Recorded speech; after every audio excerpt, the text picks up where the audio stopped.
Voter ID law is a hot topic. A federal court allowed it to be enforced, even as the states appeals a ruling that declared the law unconstitutional. Fox 4's Kara Dixon talked to a group of voters who may have problems with the law now that early voting is underway. She's here in the studio. And Kara, what did you learn? Greg, today was the first day of early voting for the polling center at Lamar University. It's the first time Lamar students have had a polling center on campus. And I talked to people at the event who told me about how the voter ID law may affect their classmates. They're walking to the polls. I think it's very important to have early voting out here at Lamar so that it's easier for these guys to vote. For students at Lamar University, Tuesday was the first day of early voting on campus. For candidates, an easy way to meet young voters. If we can provide a place for them on campus, it's beneficial for them. Jefferson County Clerk Carolyn Guidry says there hasn't been any problems with the voter ID law so far. I would think if there are any problems, it would be targeted toward the university students or maybe the high school students as far as photo ID. Voters must now show 1 out of 7 forms of photo ID.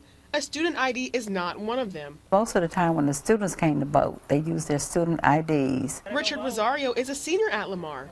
He's a member of the Education Initiative Association, which sponsored the Walk at the Polls event. I do foresee a problem because a lot of students use their resident card or their ID, so they might encounter some problems when they come vote. But hopefully they'll be able to overcome that. They'll find some other ID, whether it is a passport or a driver's license. Rosario says when his group registered hundreds of students to vote, they were able to give some a heads up. If we hadn't registered students and we hadn't gotten the word out about the approved ID forms, then yes, it would have been a problem, but we were able to act proactively on it. Dylan Nicholson walked to the polls.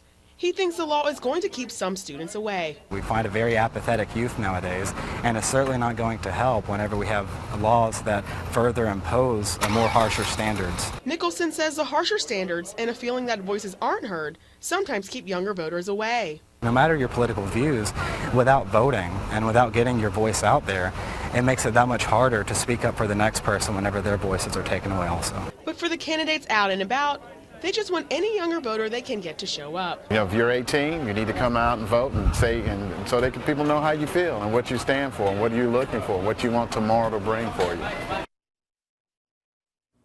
Lamar's polling center is open until Thursday, and Carolyn Guidry says you cannot be turned away from the polls. So if you forget your photo ID, you can use a provisional ballot. You have 6 days to return with your ID to have your ballot cast. In the studio, Kara Dixon, Fox 4 News.